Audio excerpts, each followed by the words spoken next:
দরজার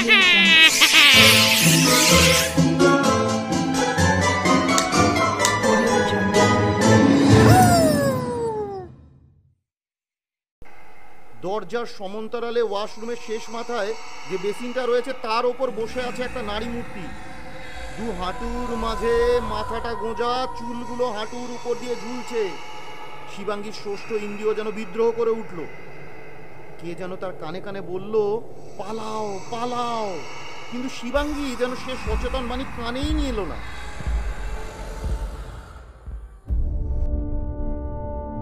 নমস্কার, গানগপ্প ক্যাফে চ্যানেলে আপনাদের সবাইকে স্বাগত। আজ গানগপ্প ক্যাফে চ্যানেলের বিশেষ নিবেদন নাগ দত্তের কলমে ভয়াল ভৈরব। এই গপ্পটি আমাদের গানগপ্প ক্যাফে চ্যানেলের অরিজিনাল গপ্প।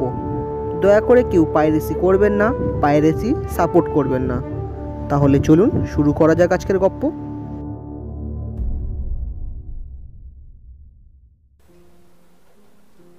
অ্যাপার্টমেন্টের গেট দিয়ে ঢুকতে গিয়ে একবার থমকে দাঁড়ালো শিবাঙ্গী।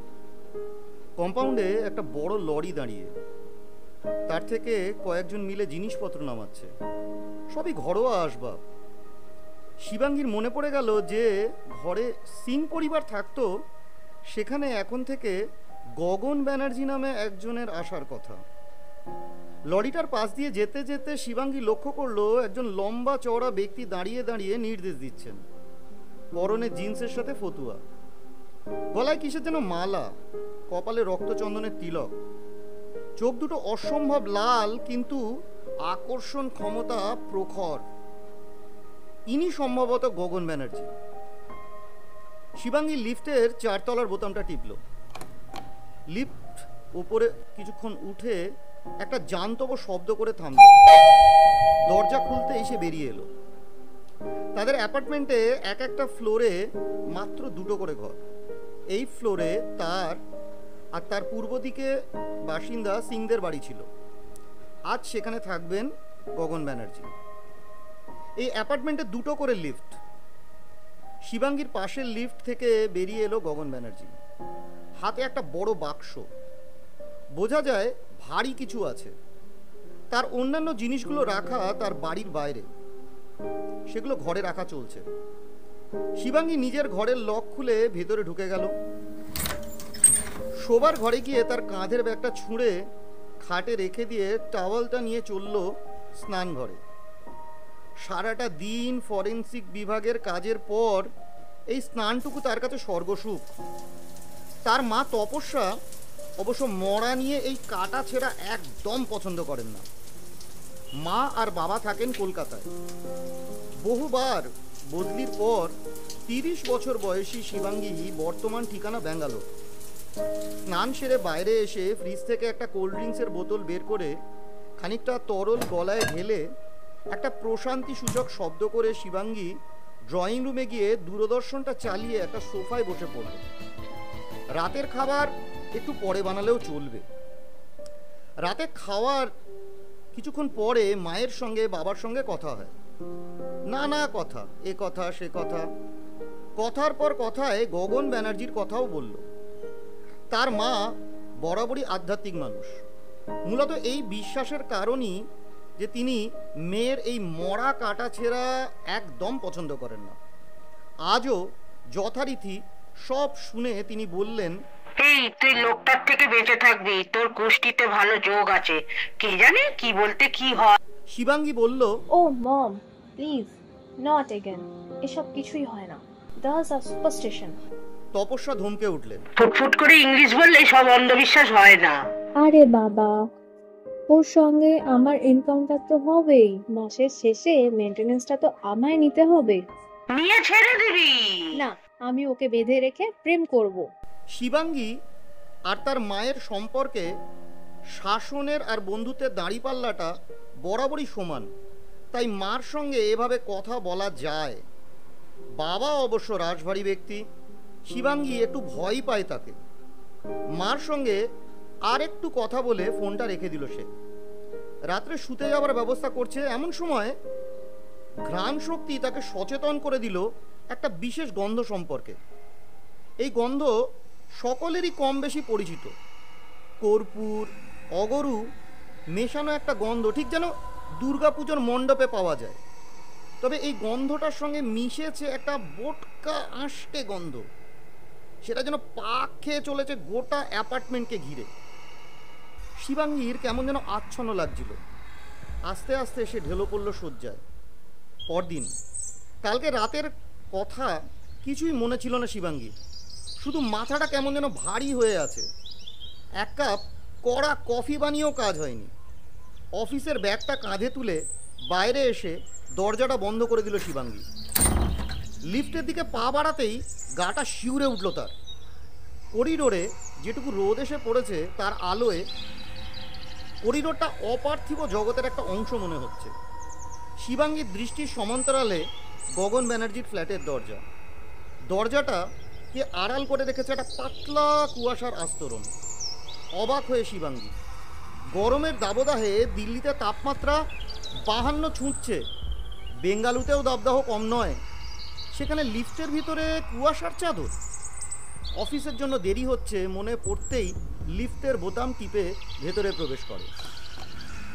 দুতলায় একবার দাঁড়ায় লিফটটা, ভেতরে প্রবেশ করেন কাঞ্জিলাল আগরওয়াল।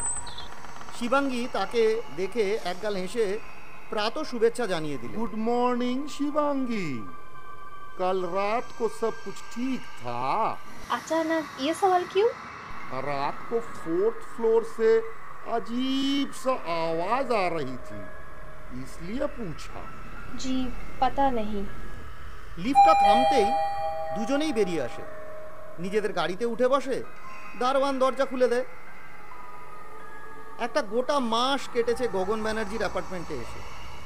এর মধ্যে একটা অদ্ভুত বা বলা ভালো জঘন্য সমস্যায় মুখোমুখি হয়েছে কবি ইকবাল ড্রিম ভিলেজ। প্রতি রাতে 12টা বাজলেই অ্যাপার্টমেন্টের ডি ব্লককে ঘিরে ফেলে একটা ঘোর লাগা কর্পূর আতর মিশ্রিত গন্ধ, আর তার সঙ্গে মিশে থাকে একটা পচা মাংসের দুর্গন্ধ। গন্ধটার উৎস 4 তলার ব্যানার্জিদের ঘর। ভদ্রলোকের সরাসরি নোটিশ দেওয়া হয়েছে এই নিয়ে। 3টে নোটিশ 1 মাসে, কোনো ফল হয়নি। এই অ্যাপার্টমেন্টের প্রতিটা ব্লকের সেক্রেটারি আলাদা। ব্লক ডি এর সেক্রেটারি শিবাঙ্গী, ফলত পুরো ভারটাই তার। দীর্ঘ আলোচনার পর শিবাঙ্গী নিজেই যুক্তিটা উপস্থাপন করল। তার যুক্তি অনুযায়ী ঠিক হলো এবারের নোটিশটা সে নিজেই দিয়ে আসবে। সেই মতো পরদিন বিকেলে নোটিশ হাতে সে নিজেই উপস্থিত হলো গগন ব্যানার্জির ঘরের দরজার সামনে। শিবাঙ্গী অনুভব করলো তার রোমগুলো ঠান্ডায় জমতে শুরু করেছে। তাকে ঘিরে ঘনীভূত হচ্ছে কুয়াশার অলৌকিক পাস। তার নসিকা রন্ধ্রী তাকে সজাগ করে দিচ্ছে একটা বিশেষ গন্ধ সম্পর্কে। পোড়া মোম, ধূপ আর একটা কটু আষ্টে গন্ধ। শিবাঙ্গী হাত বাড়িয়ে কলিং বেলটায় চাপ দিল। একটা যান্ত্রিক শব্দের উৎপত্তি হওয়ার কিছুক্ষণ পর সেদিককার সেই ভদ্রলোক আসে দরজা খুলে বাইরে বেরিয়ে এলেন। শিবাঙ্গী ভদ্রলোককে ভালো করে দেখল। পরনে একটা লাল গেঞ্জি আর সাদা ধুতি, চোখ দুটো লাল, গলায় রুদ্রাক্ষের মালা আর কপালে রক্ত চন্দনের তিলক। সেই সঙ্গে তার নাকে এলো মদের গন্ধ। এক পা পিছিয়ে গেল শিবাঙ্গী। গগন ব্যানার্জি ঘসঘসে গলায় বললেন, বলুন। শিবাঙ্গী একটু গম্ভীর হয়েই বলল, গুড ইভিনিং মিস্টার ব্যানার্জি। অসময়ে আপনাকে ডিস্টার্ব করতে চাইনি, but it's urgent. We have been waiting for you from the apartment for a long time about a problem that all face for you. আপনার বাড়ি থেকে রোজ রাতে যে বিশ্রী পরিবেশ তৈরি হচ্ছে, আপনাকে আমরা নোটিশ পাঠিয়েছি, মিটিংয়ে ডেকেছি, আপনি ব্যাপারটা গুরুত্ব দিচ্ছেন না। দম নেবার জন্য থেমে একবার গগনবাবুর মুখের ভাবটা লক্ষ্য করে সে আবার বলা শুরু করল, দেখুন, এরকম ক্রমাগত অ্যাপার্টমেন্টে অ্যাফোর্ড করবেন না। Make a gentle decision. কথাগুলো শেষ করে শিবাঙ্গী নোটিশ তার হাতে ধরিয়ে দিল। গগন ব্যানার্জির উত্তরের অপেক্ষা সে করল না, কিন্তু মিস্টার ব্যানার্জির কোনো উত্তর না দিয়ে কিছুক্ষণ তার দিকে তাকিয়ে দরজা খুলে ভেতরে চলে গেলেন।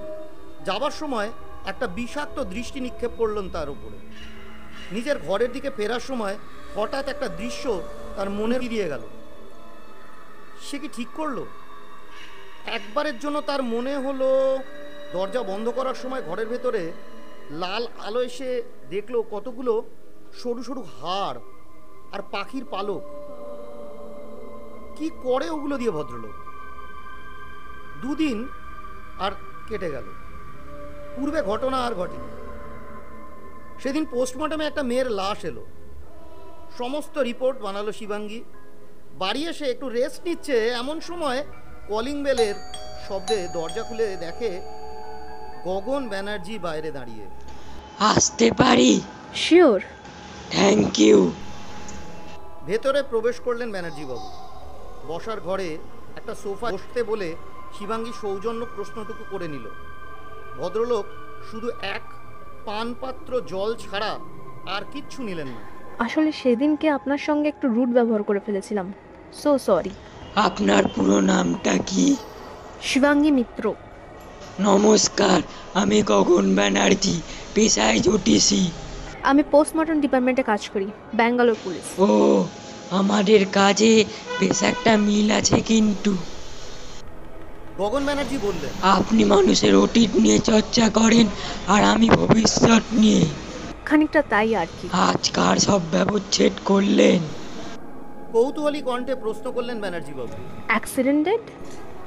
শিবাঙ্গী বলল। কার অ্যাক্সিডেন্ট? কথাটা বলে শিবাঙ্গী লক্ষ্য করলো গগনবাবুর চোখ দুটো যেন একবার জ্বলে উঠে ক্ষণিকের জন্য, যেন তার স্মৃতি থেকে আজকের লাশটার একটা ছবি তুলে নিলেন গগন ব্যানার্জি। এরপর আর কিছুক্ষণ মাত্র কথা বলে ভদ্রলোক বিদায় নিলেন। কিছুক্ষণ পর রাতের খাবার বসিয়ে দিল শিবাঙ্গী। দিন 10 পরের ঘটনা। দিনটা ছিল সূর্যগ্রহণ ও অমাবস্যা। এই দিনটাই যে শিবাঙ্গীর জীবনের ভয়াবহ দিনগুলোর বাহক হয়ে আসবে তা ভাবতে পারিনি সে। সকালবেলায় মা ফোনে কি করণীয় আর কি করণীয় নয়, দিনটা কতটা খারাপ তাই নিয়ে লম্বা লেকচার দিয়েছেন। শিবাঙ্গী শুধু চুপচাপ শুনে গেছে। মর্গের লেডিস ওয়াশরুমে হাত ধুচ্ছিল শিবাঙ্গী। এখানে হাত ধোয়ার বেসিনগুলো একটা বিশেষ ডিজাইনে বানানো, একটা উল্টো দিকে আর একটা এক সারিতে, পরেরটা আর এক সারিতে। শিবাঙ্গী হাত ধুয়ে নিয়ে রুমালে হাত মুছছিল। হঠাৎ একটা শব্দ তার ইন্দ্রিয়গুলোকে সজাগ করে দিল। শব্দটা আসছে ঠিক তার পেছন থেকে, একটা গুমড়ে গুমড়ে কান্নার শব্দ। শব্দের উৎস লক্ষ্য করতেই শিবাঙ্গীর দৃষ্টিভঙ্গি বিদ্ধ হলো দরজার সমান্তরালে ওয়াশরুমের শেষ মাথায় যে বেসিনটা রয়েছে তার ওপর বসে আছে একটা নারী মূর্তি। দু হাঁটুর মাঝে মাথাটা গোঁজা, চুলগুলো হাঁটুর উপর দিয়ে ঝুলছে। শিবাঙ্গীর ষষ্ঠ ইন্দ্রিয় যেন বিদ্রোহ করে উঠল। কে যেন তার কানে কানে বলল, পালাও পালাও, কিন্তু শিবাঙ্গী যেন সে সচেতন বাণী কানেই নিয়ে এলো না। পায়ে পায়ে সে এগিয়ে গেল নারী মূর্তির দিকে। ঠিক সেই সময় বার কয় এক কেঁপে দপ করে নিভে গেল ওয়াশরুমের আলোটা। বিকালের পরন্ত বেলার কমলা রোদ এক অদ্ভুত কমলা আলোয় আলো আঁধারি তৈরি করলো ঘর জুড়ে। তার মাঝে সেই গোঙানির শব্দ আর রহস্যময়ী নারী মূর্তি যেন এক অপার্থিব জগতের দরজা খুলে দিয়েছে। মনের সমস্ত ভয়কে অগ্রাহ্য করে শিবাঙ্গী নারী মূর্তির কাছে এসে সংকোচকে উপেক্ষা করে হাত রাখলো তার কাঁধে। হয়তো তার প্রশ্ন হতো, আগেই মাথা তুলে তার দিকে তাকালো সেই নারী মূর্তি। শিরদাঁড়া দিয়ে একটা হিম স্রোত পায়ের দিকে নেমে গেল শিবাঙ্গীর। এই গরমের মধ্যেও একবার শিউরে উঠল সে। কাকে দেখছে শিবাঙ্গী? এ মুখ তার চেনা, দিন 10 আগের ঘটনা। গাড়ির দুর্ঘটনায় মৃত এক 20 বছরের মেয়ের সব ব্যবচ্ছেদ করে সে। এ মুখ তারই, এ শরীর তার। সেই দাগ, সেই সেলাই, পার্থক্য শুধু চোখে। চোখের কোটরের মণি আর তার চারপাশের অংশের কোনো অস্তিত্ব নেই। তার জায়গায় বিরাজ করছে একটা গরদহীন গহীন কালো অন্ধকার সমেত শূন্য কোটর, আকর্ণ লম্বিত দন্ত, সার মুখ। ক্ষণে ক্ষণে গলায় হাসির শব্দ দেওয়ালে দেওয়ালে প্রতিধ্বনিত হয়ে যেন শিবাঙ্গীর দেহটাকে টুকরো করে দিচ্ছে। বিদ্যুৎ আক্রান্তের মতো ছিটকে পিছনে সরে গেল সেই অশরীরী। তখনও একইভাবে বসে ক্রমাগত হাসছে আর দুলছে। আলো আঁধারির একটা পাতলা চাদর যেন আবৃত করেছে তার অশরীরী নগ্ন শরীরকে। ধাক্কা মেরে দরজা খুলে বাইরে লাফিয়ে পড়ল। সঙ্গে সঙ্গে এক ধাক্কায় শিবাঙ্গী যেন সম্বিত ফিরে পেল। ধাক্কার আকস্মিকতায় সে পড়েই যেত, কিন্তু তানিয়া তাকে ধরে ফেলল। কিরে, দেখ চোখে। তানিয়ার কণ্ঠে বিস্ময় স্পষ্ট। সে আর শিবাঙ্গী বন্ধু। তানিয়ার কাছে শিবাঙ্গী আর শিবাঙ্গীর কাছে তানিয়া নিজেদের হাতের তালুর মতো চেনা। কিন্তু আজ এ কোন শিবাঙ্গীকে দেখছে তানিয়া? বিস্ময়, বিশ্বাস, অবিশ্বাস, ভয় সবই এক অদ্ভুত সঙ্গম তার মুখশ্রীতে। শুধু চোখের দৃষ্টি পাঠক্রমের পড়া ছাড়া বুঝতে না পারা শিশুর মতো শূন্য। কি হয়েছে তোর? প্রশ্নটা যেন তানিয়ার বিস্ময়ের সবটুকু নিংড়ে দিয়েছে। তার বাকযন্ত্রের মাধ্যমে উচ্চারিত হলো। প্রত্যুত্তরে শিবাঙ্গী নিজের ডান হাত সমেত তর্জনীটা তুলে বাথরুমের দিকে তাকিয়ে নির্দেশ করলো, বাথরুমের বন্ধ দরজাটার দিকে। সন্দিগ্ধ দৃষ্টি নিক্ষেপ করে সেদিকে এগিয়ে গিয়ে দরজাটা আলতো হাত রাখলো সে। ভয়ার্ত দৃষ্টিতে তাকালো শিবাঙ্গী। বাথরুমে আলো জ্বলছে। একটা খোলা জানলা দিয়ে বিকালের শেষ আলো এসে পড়ছে সাদা মার্বেলের মতো মেঝেতে। ভেতরটা সম্পূর্ণ শূন্য। দরজাটা আবার বন্ধ করে শিবাঙ্গীর উদ্দেশ্যে বলল, কই, কিছুই তো নেই। শিবাঙ্গী সেদিকে তাকিয়ে স্তম্ভিত হলো। তবে সে যা দেখলো তা কি? এবার খানিকটা ধাতস্থ হতে তার মনে হলো কাজের চাপে এসে ভুল জিনিস কল্পনা করছে, তার রেস্টের দরকার। তানিয়ার উদ্দেশ্যে সে বলল, আমার মনে হয় কাজের ট্রেসে আমি হ্যালুসিনেট করছি। ইনচার্জকে বলে দিবি, due to illness I take allergy leave. Sure, take care. একা পারবি? It's okay. শিবাঙ্গী গাড়ি গিয়ার পাল্টাল। ব্রিজের ওপর উঠেই বুঝলো আজ রাস্তায় জ্যাম অন্য দিনের থেকে অনেক বেশি। সিগনালে গাড়িটাকে থামালো সে। মনের ভেতরটা তোলপাল করছে আজকের ঘটনার আকস্মিকতা। মানুষের মন বড় অদ্ভুত সৃষ্টি। সে বাস্তব অবাস্তবের উপরে এক সব আছের জগতে থাকতে ভালোবাসে। মনে অলৌকিককে মেনে নেবার ক্ষমতা থাকে, তারা এই আচরণ মেনে নিতে পারে। কিন্তু যাদের মনে বিজ্ঞানের স্থান থাকে তাদের জগতে এক গৃহযুদ্ধের সৃষ্টি হয়। তার ফলে তাদের সমগ্র মন এক অদ্ভুত দোলাচলে আন্দোলিত হয়। বর্তমানে শিবাঙ্গীর অবস্থাও ঠিক সেই রকম। বিশ্বাস আর অবিশ্বাসের মধ্যে যে সরু পার্থক্য রেখা, সেটা যেন শিবাঙ্গী নিজে। পিছন থেকে গাড়ির হর্নের শব্দে সম্বিত ফিরে পেয়ে গাড়িটাকে ব্রিজের উপর দিয়ে নামিয়ে ক্রমশ বাড়ির দিকে এগিয়ে চলল সে। পার্কিংয়ে গাড়ি পার্ক করে লিফটের দিকে এগিয়ে গেল শিবাঙ্গী। লিফটে 4 তলার নির্দেশ দিয়ে ভেতরে প্রবেশ করল। লিফটটা উপরে উঠে গিয়ে 4 তলায় থামল। পাল্লা দুটো খুলতেই শিবাঙ্গী বেরিয়ে এলো। পাল্লা দুটো বন্ধ হয়ে গেল। শিবাঙ্গীর ষষ্ঠ ইন্দ্রিয় তাকে সচেতন করে দিল। গাটা শিরশির করে উঠল তার। ডান হাতটা শূন্যে চালিয়ে তাপমাত্রা বোঝার চেষ্টা করলো সে। বাইরে দাবদাহ এখনো কমেনি, অথচ এখানে ঠান্ডায় গা শিউরে উঠছে। শিবাঙ্গীর দৃষ্টি নিক্ষেপিত হলো গগন ব্যানার্জির ঘরের দিকে। সেদিকে দরজার সামনে পুরো কুয়াশা জমেছে। সেই কুয়াশা যেন নেচে নেচে শিবাঙ্গীকে বিদ্রুপ করছে। দৃষ্টি ঘুরিয়ে নিজের ঘরের সামনে গিয়ে চাবি বের করে হাতলটায় হাত দিয়ে দরজাটা খুলতেই চমকে উঠল শিবাঙ্গী। ধাতব বস্তুটা অসম্ভব ঠান্ডা। একটা বিদ্যুৎ প্রবাহ বয়ে গেল শিবাঙ্গীর শিরদাঁড়া দিয়ে। এত ঠান্ডা কেন সব কিছু? আজ তার সঙ্গে এসব বিচিত্র ঘটনা ঘটছে কেন? দরজাটা খুলে ভেতরে প্রবেশ করলো সে। হাত বাড়িয়ে আলোটা জ্বালালো সে। কাঁধের ব্যাগটা সোফায় ছুঁড়ে ফেলে সেন্টার টেবিলের ওপর পা দুটো তুলে বসলো সে। সত্যি বড্ড খাটনি হচ্ছে আজকাল। একটা ছুটি কি নেওয়া যাবে? আজ আর রান্না না, জোম্যাটো থেকে খাবার আনিয়ে নেব। ফোনটা তুলে অ্যাপটা খুলে 2 প্লেট চিকেন কষা আর 12টা বাটার নান পেমেন্ট সমেত অর্ডার করে দিল সে। নিজেই অবাক হলো শিবাঙ্গী এত খাবার কেন অর্ডার করলো। এত খাবার সে খেতেই পারবে না। আধ ঘন্টা পর দরজায় ঘন্টার শব্দ শুনে দরজাটা খুলে দিল সে। খাবারগুলো নিয়ে ভেতরে এসে তাড়াতাড়ি সেগুলোকে সাজিয়ে খেতে বসলো সে। নিজের আচরণ নিজেই আজ অবাক হয়ে যাচ্ছে। এত খাবার কিছুক্ষণের মধ্যেই শেষ করে ফেললো। শিবাঙ্গীর আচরণ, স্বভাব সবই মার্জিত, রুচিশীল, কিন্তু আজ সেসব কোথায়? বুভুক্ষের মতো খাবার খেলো সে। মাংসের হাড়গুলো চিবিয়ে গুঁড়ো করছে। তার মনে হলো যে তার শরীরের ভেতর বসে আর কেউ নিজের শরীরের সৃষ্ট প্রাচীন ক্ষুধার নিবৃত্তি করছে।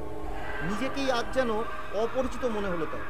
রাত হতেই আবার সেই পুরনো গন্ধটা পেল শিবাঙ্গী। কর্পূর, আতর আর বিভিন্ন পূজা সামগ্রীর মেশানো গন্ধ, আর সেই সঙ্গে মরা পচা দুর্গন্ধ। সকালে ঘুম ভাঙল বিশ্রীভাবে একটা দাঁড় কাকের কর্কশ শব্দে। বিছানা থেকে উঠে বসতেই শিবাঙ্গী বুঝলো তার মাথাটা আজ ভয়ঙ্কর রকমের ভারী। মাটিতে পা দিয়েও দাঁড়াতে অসুবিধে হচ্ছে। কোনো মতে স্নানটা সেরে এক কাপ কফি বানিয়ে খেলো সে। অফিসে আজ যাওয়া হবে না, এত ভারী লাগছে মাথাটা। শিবাঙ্গী ফোনে খবরটা জানিয়ে দিল। সারাদিন প্রায় ঘোরের মধ্যে কাটলো শিবাঙ্গীর। যন্ত্রের মতো সব কাজ করলো সে। খাবার খেলো আগের রাতের মতোই। বিকেল নেমেছে ব্যাঙ্গালোর শহরে। শিবাঙ্গী ড্রয়িং রুমে বসিয়ে কাটিয়ে দিয়েছে সারাটা দিন।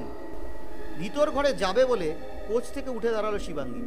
ঠিক তখনই তার ষষ্ঠ ইন্দ্রিয় তাকে কোনো এক অপরিচিত অবাঞ্ছিত উপস্থিতি সম্পর্কে সচেতন করে দিল। নিজের অজান্তেই তার চোখ চলে গেল ঘরের একটি বিশেষ কোণের দিকে। সেদিকে তাকিয়ে স্তম্ভিত হয়ে গেল শিবাঙ্গী। ঘরের সেই বিশেষ কোণটায় আস্তে আস্তে একটা ছায়া মূর্তি আকার নিচ্ছে। দেহাতীত লম্বা তার হাত, বিষধর সাপের ফণার মতো উড়ন্ত চুল, মুখমণ্ডলের ওপর আগুনের ভাটার ন্যায় জ্বলন্ত চোখ। দৃশ্যটা দেখে স্থাণু হয়ে গেল শিবাঙ্গী। ঘটনার আকস্মিকতায় তার মস্তিষ্ক তার শরীরের ওপর সমস্ত নিয়ন্ত্রণ হারালো। ছায়ামূর্তির হাতটা ক্রমশ বর্ধিত হচ্ছে তার দিকে। হাত দুটো দিয়ে ক্রমশ এগিয়ে চলল তার পা। বাক শক্তি লোপ পেয়েছে শিবাঙ্গীর। হ্যাঁচকা টানে মাটির উপরে আছড়ে পড়ল সে। যন্ত্রণায় একটা অস্ফুট আর্তনাদ ছাড়া আর কিছুই উচ্চারিত হলো না তার। ছায়ামূর্তিটা ক্রমশ তাকে নিজের দিকে টেনে নিচ্ছে। আস্তে আস্তে হাঁ করা মুখটা একটা কালান্তর গহ্বরের আকার নিচ্ছে। শিবাঙ্গী বুঝতে পারছে আর একটু পরেই ওই মুখ তাকে গিলে খাবে, কিন্তু কিচ্ছু করতে পারছে না সে। কোন এক অজানা মন্ত্র বলে সে এখন নিস্তেজ। ঠিক এই সময় হঠাৎ কলিং বেলটা বেজে উঠল, আর সঙ্গে সঙ্গে অদৃশ্য হলো সেই ছায়ামূর্তিটা। আরও দুবার বেজে উঠল বেলটা। প্রায় পাগলের মতো ছুটে গিয়ে সদর দরজা খুলে শিবাঙ্গী দেখল তানিয়া অবাক দু চোখে তার দিকে তাকিয়ে। দু হাতে সমুদ্রে ভেসে চলা নাবিক যেমন জাহাজের ভাঙা অংশ আঁকড়ে ধরে, তেমনভাবেই তানিয়াকে জড়িয়ে ধরল শিবাঙ্গী। হতবুদ্ধি হয়ে দাঁড়িয়ে রইল তানিয়া। মাস দুই পরের কথা। হাসপাতাল থেকে বেরিয়ে ট্যাক্সি ধরল তানিয়া আর শিবাঙ্গী। এই এক মাসে সব পাল্টে গেছে শিবাঙ্গীর জীবনে। কাজে যাওয়া বন্ধ হয়ে গেছে তার। মরা লাশ কেটে দেখার মতো অবস্থাও নেই তার। শরীরটা শুকিয়ে গেছে, চোখ দুটো ঢুকে গেছে কোটরে। কালো দাগ বিনিদ্র রাত্রির প্রমাণ দেয়। পিঠে ঘাড়ে ব্যথা, আর গলার কাছটা সবসময় একটা জ্বালা করে। ডাক্তারের ওষুধ অসমর্থ হয়েছে। কলকাতায় নিজের বাড়ি চলে এসেছে সে। তপস্যা তাকে দেখে আঁতকে উঠেছিল। দিন দুই হলো তানিয়াও এসেছে বন্ধুর কাছে। এই এক মাস আগের কথা। নাইট শিফট ছিল শিবাঙ্গীর। মর্গ রুমের পাশ দিয়ে যাবার সময় হঠাৎ তার মনে হলো মর্গের ভেতর থেকে একটা বিচিত্র শব্দ আসছে, যেন কেউ কিছু চিবিয়ে খাচ্ছে। সন্দেহ উদ্রেক হওয়ার কথা বটে। দরজা খুলে ভেতরে ঢুকে গেল শিবাঙ্গী। মর্গের রুমটা অসম্ভব রকমের ঠান্ডা, সেটাই হয়তো সম্ভব, কিন্তু এর আগেও মর্গে এসছে সে। এত শীতল অনুভূতি তো কখনো হয়নি। এই শীত যেন কল্পনার অতীত। খানিকটা এগিয়ে গিয়ে দেখলো একটা চেম্বারের ডালা খোলা, ভেতরে লাশ নেই। ঠিক সেই সময় দুপুরটা ঠান্ডা জল তার কাঁধে এসে পড়ল। দৃষ্টিটা আপনা থেকেই চলে গেল ছাদের দিকে। উপরের দৃশ্যটা দেখা মাত্র আতঙ্কিত কণ্ঠে চিৎকার করে উঠল সে। ছাদ থেকে উল্টো হয়ে ঝুলছে ওয়াশরুমে দেখা সেই নারী। চার হাত পায়ে পতঙ্গের মতো উল্টে ছাদে উল্টো হয়ে বসে আছে সে। মাথাটা উল্টো হয়ে চুলগুলো খোলা অবস্থায় উঠছে, আর নিজেই নিজের ডান হাতটা থেকে মাংস ছিঁড়ে ছিঁড়ে খাচ্ছে। শিবাঙ্গীর উপস্থিতি টের পেয়েই যেন তাকে ব্যঙ্গ করে অপার্থিব ভঙ্গিতে হেসে উঠল সেই পৈশাচিক মূর্তি। আতঙ্ক বিহ্বল শিবাঙ্গীর কণ্ঠ থেকে বেরিয়ে এলো রক্ত জল করা এক আর্তনাদ। ছুটে এসেছিল সবাই। অজ্ঞান অবস্থায় পাওয়া যায় শিবাঙ্গীকে। তারপর থেকেই বিভিন্ন ঘটনা ঘটে তার সঙ্গে। এরপরেই শারীরিক অসুস্থতার কারণে কাজে যাওয়া বন্ধ হয়ে যায় শিবাঙ্গীর। শারীরিক পরিস্থিতি আরও খারাপ হয়ে যায় তার। মাত্রা ছাড়ায় সেদিন যেদিন দুপুরে তার ড্রেসিং টেবিলের আয়নায় হঠাৎ চোখ চলে যেতেই সেই দৃশ্যটা শিবাঙ্গীর চোখে পড়ে। আয়নায় তার প্রতিবিম্ব প্রতিফলিত হচ্ছে, আর সেই প্রতিফলনে সে স্পষ্ট দেখতে পাচ্ছে তার প্রতিফলিত স্বরূপের পাঞ্জর থেকে দু পায়ে তাকে আঁকড়ে ধরে তার গলায় দু হাত জড়িয়ে বসে আছে আবিনা খাতুন, সেই অশরীরী মূর্তি যা আজ কয়েক মাস ধরে তার জীবনের সঙ্গে জড়িয়ে আছে। আর তার তীক্ষ্ণ দুটি দাঁত বসে আছে শিবাঙ্গীর গলায়। দৃশ্যটা দেখে ভয় বিহ্বল শিবাঙ্গী আয়নাটা ভাঙার চেষ্টা করে। তারপর পাগলের মতো নিজেই নিজের কাঁধ ঘাড় আঁচড়ে রক্ত বার করে নিয়েছিল, যেন কাউকে বা কিছুকে মুছতে ফেলতে চাইছে সে। এই ঘটনার পরই সে কলকাতায় চলে আসে। শিবাঙ্গীর মা তপস্যা মণ্ডলের পরামর্শে শিবাঙ্গী আর তানিয়া পার্ক সার্কাস রোডের এই প্যারাসাইকোলজিস্টের চেম্বারে এসেছে, যার চেম্বার তার নাম ডক্টর অংশুমান ভরদ্বাজ। যথেষ্ট কষার আছে। সবার শেষে ছিল শিবাঙ্গীর নাম্বার। ডাক আসতে সে আর তানিয়া ভেতরে প্রবেশ করলো। ছিমছামভাবে সাজানো ঘরের একদিকে ডেস্কের ওপরে বসে আছেন অংশুমান ভরদ্বাজ। শিবাঙ্গী আর তানিয়া চেয়ারে বসলো। অন্যদিকে মুখ থাকায় এতক্ষণ ডাক্তারের মুখ দেখতে পায়নি তারা। এবার সামনে ফিরে তাকাতেই শিবাঙ্গী যথেষ্ট অবাক হলো। অংশুমান ভরদ্বাজ, এই অংশুমান ভরদ্বাজকে সে চেনে।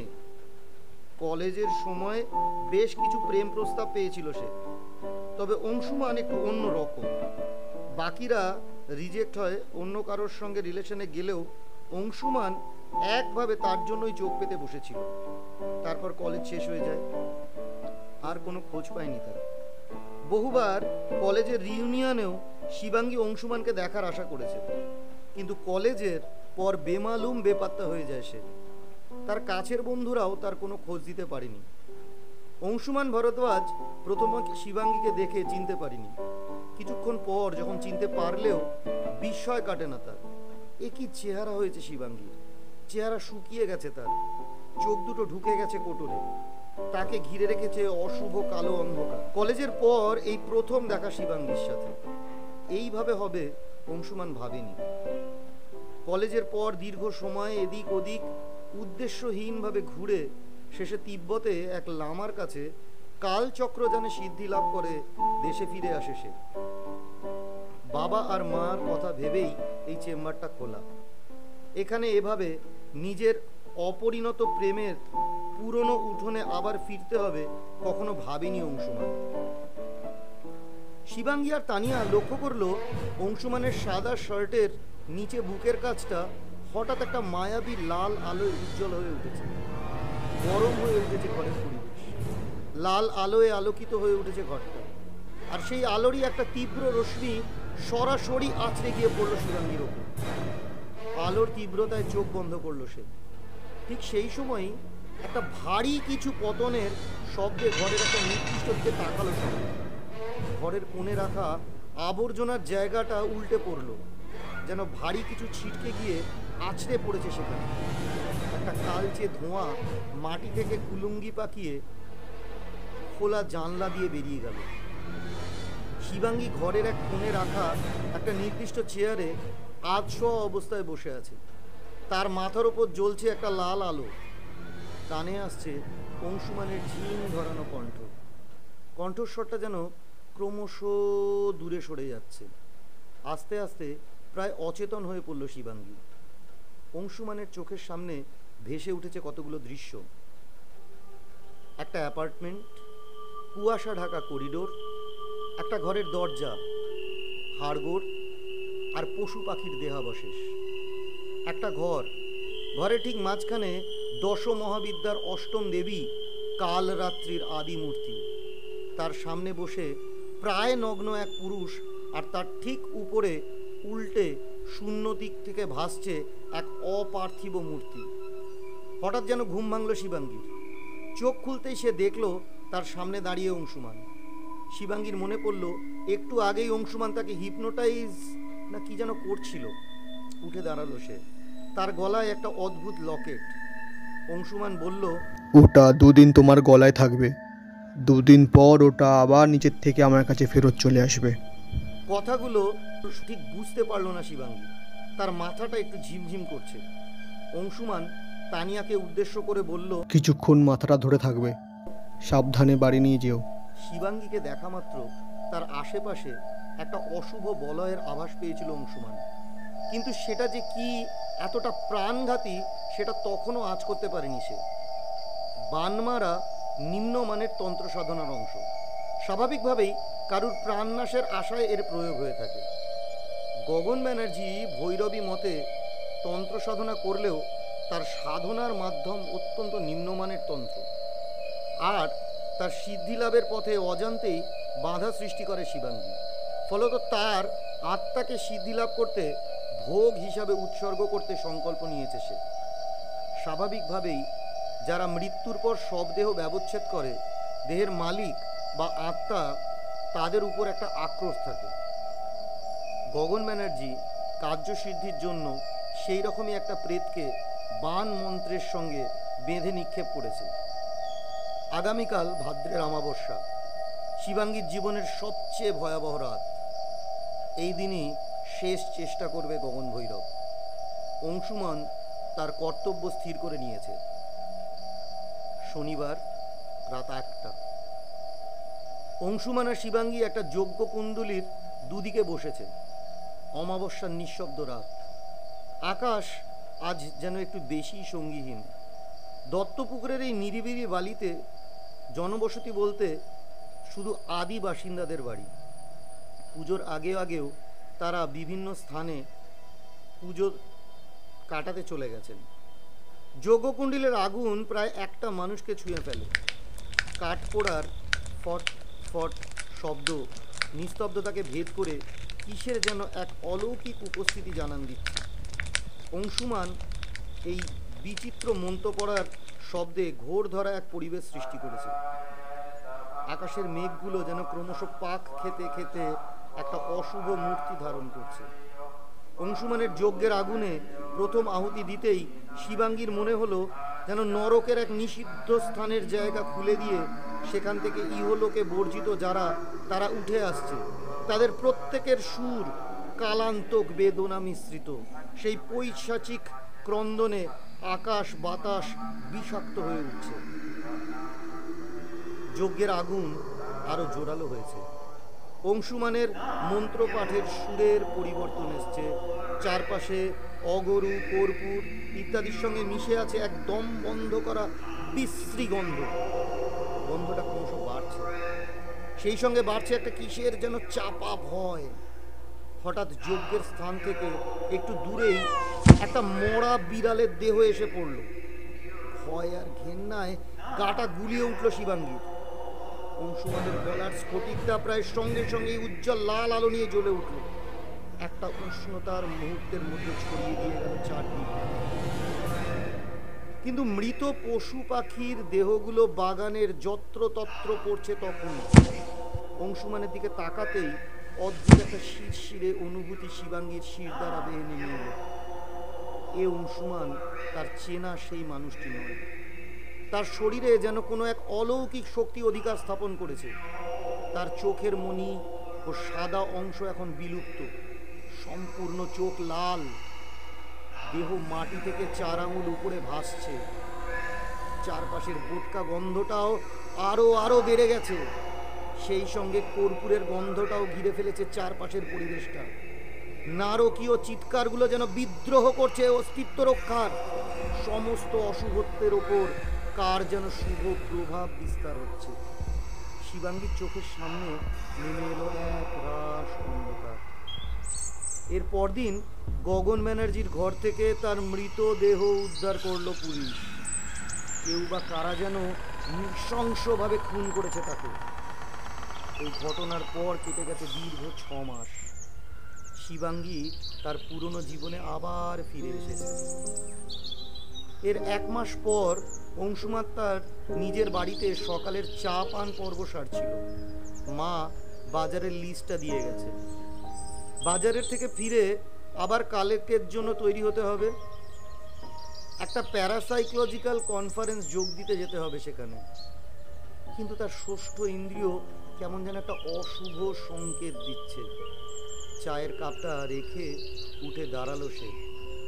কে জানে কি অপেক্ষা করছে তার ভাগ্যে।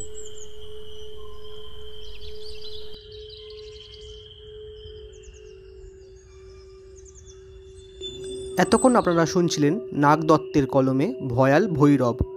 এই গল্পের প্রধান চরিত্রগুলি হল শিবাঙ্গী, গগন ব্যানার্জি, মিস্টার আগরওয়াল, তপস্যা মৈত্র, তানিয়া এবং অংশুমান ভারদ্বাজ। শিবাঙ্গী এবং তানিয়ার চরিত্রে বিদিশা, তপস্যার চরিত্রে গৌরী পাল, গগন ব্যানার্জির চরিত্রে সৃজিত, অংশুমান ভারদ্বাজের চরিত্রে আমি সৃঞ্জয়, গল্প পাঠ এবং আগরওয়ালের চরিত্রে আমাদের সম্মানীয় পিনাকি স্যার।